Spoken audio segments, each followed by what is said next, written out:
Day trading classes will often teach you to place your trailing stop at break even. In other words, once you start getting into profit a little bit, your P&L goes green, then move your stop to break even so you don't lose any money.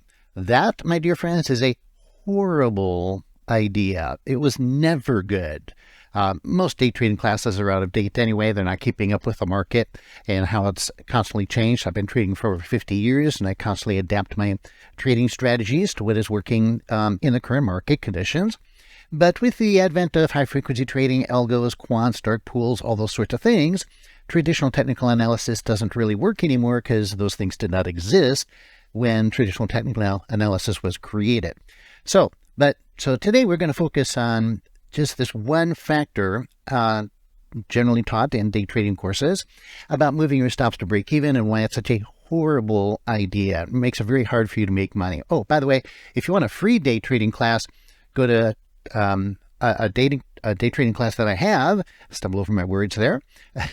And it's called rubberbandtrade.com. You can see there. And not only do I give you a free class, but I give you a trade setup that you can start making some money with. Okay, and no charge, free. I just want to give you results.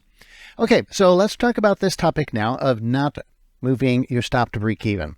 So, gosh, we could use so many examples. So let's just use one right now. Let's say that we're going to do a breakout of this high here. And now let's see, I'll just move my chart forward a little bit. Okay, so first of all, it breaks up. And so this could be one scenario where it goes up and then it comes back down. So if you get too excited, say, oh, I'm up, a few cents, then it comes back down again, and then you're stopped out. Okay, well, you might want to say, no, I want to give it some more profit than that before I'm going to move my stop to break even. Totally reasonable. Okay, there we go. Now we got a nice green bar. Oops, now we got a red bar. Okay, so now that looks really scary. So now this is where you might go ahead and say, yeah, all right, with that big red bar, yeah, I'll get out where I entered, and which was here. So let me use a little annotation here just to make this crystal clear in case you can't see the crosshairs. So this is where we entered, and if we placed our stop to break even, after we got this nice green bar, closed above that high, and now didn't make any money. Dagnabbit. That's not good, but not horrible. And most people will say, well, that's okay because, hey, at least you didn't lose any money. Yeah, but our goal is not just to not lose. Our goal is to win.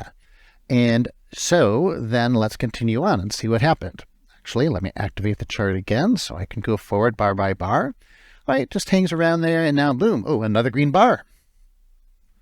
And then another green bar. Oh, and now you would have actually had a profitable trade.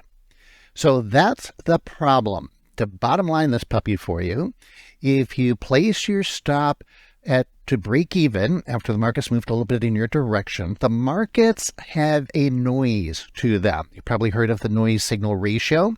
So there is a noise, a natural noise to the market of certain fluctuations within certain zones. And you can't expect the market to just move to the perfect pixel, penny, pip, tick that you want it to. And the reason that moving your protective stop to break even is a irrational and illogical thing to do is because the only reason that people do that is, again, fear of losing. It's based on fear. I don't want to lose money. Well, that should not be the basis of your trading. The basis of your trading should be on price structure. What is the market doing? Not what are you as an individual based on whatever stock you're trading, whatever Forex pair you're trading, futures, whatever time frame, all that kind of stuff. Market doesn't care about where you got in. The market as a whole is concerned with its structure. So support, resistance, those sort of things, and especially cycle highs and cycle lows. So I told you I was going to tell you where to put your stops. That's where you place your stops. When you're long, you place your stop below a low cycle low. When you go short, you place your stop above a cycle high. That is the structure of price action. And that's what the market cares about. And that's what it knows. It doesn't know where you got in. And therefore, that's not a reliable place. And you're going to get shaken out. And you're going to get stopped out all the time. And you're going to just get break even or little losses on trades that you could have made money on, just like this. Okay, and up and up and up it can go. So, oh, by the way, if you want to learn about cycles, don't have time to go into that in this. It's a little longer, a detailed explanation. But again, I give that information away for free on a webinar. I used to do live, but I recorded it now. So it's at indicatorwebinar.com, where I share with you the cycle indicator that I use and how to use it, Just giving you the indicator doesn't help that much, but how to use it, the signals on it, and exactly how to identify these swing highs and swing lows that create structure to the market.